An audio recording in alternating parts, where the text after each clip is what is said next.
চট্টগ্রামের এই আশ্রম থেকেই পৃথিবীতে প্রচলন ঘটেছে দুর্গাপূজার। বোয়ালখালী উপজেলার করলডেঙ্গা পাহাড়চূড়ায় মেধুসমুনির আশ্রমেই দেবী ভগবতীর আবির্ভাব ঘটেছিল সত্যযুগে। 500 বছর আগে প্রথম মেধুসমুনি মায়ের আরাধনা করত। এরপর থেকেই সুত রাজা সমাধি বসে প্রথম মায়ের সাধনা করছিল, মায়ের আরাধনা করছিল, সেই থেকে মায়ের পূজা প্রচলিত হয়েছে। সবাই মনস্কামনা করার জন্য আসে, মায়ের কাছে আসে। কেউ ভালো ফলাফলের জন্য, কেউ পুত্র সন্তান লাভের জন্য আসে। পৌরাণিক কাহিনী মতে এখানে মৃন্ময়ী মূর্তি গড়ে সর্বপ্রথম মর্তলোকে দশভুজা দুর্গাদেবীর পূজা শুরু করেছিলেন ঋষি মেধস। শত্রুদের ষড়যন্ত্রে রাজ্য হারানোর পর রাজা সুরত ও দুঃখক্লিষ্ট বণিক সমাধি বৈশ্য একসময় আশ্রয় নেন মেধা ঋষির কাছে। তাদের কষ্টের গল্প শুনে ঋষি শোনালেন দেবীর মাহাত্ম্য, চণ্ডীপাঠ। সেখান থেকেই শুরু হয় দুর্গাপূজার অমর ধারা। রাম, প্রভু রাম এবং সীতা মায়ের ওদের অনেক ইতিহাস এখানে আছে।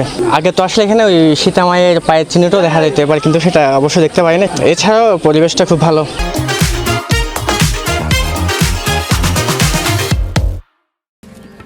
চট্টগ্রাম শহর থেকে প্রায় 25 কিলোমিটার দূরে সমুদ্রপৃষ্ঠ থেকে 500 ফুট উঁচুতে অবস্থিত এই আশ্রম এখন ভক্তদের কাছে অগাধ শান্তি ও ভক্তির প্রতীক।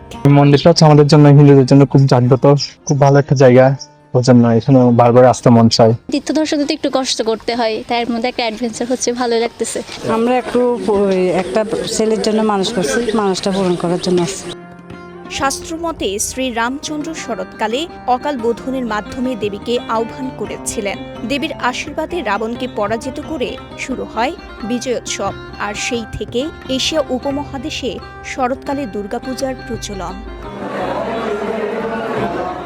অবশ্য দীর্ঘদিন অনাবিষ্কৃত ছিল মেধুসমুনির এই আশ্রম। প্রায় 142 বছর আগে দৈবযোগে এই পুণ্য তীর্থ উদ্ধার করেন স্বামী বেদানন্দ।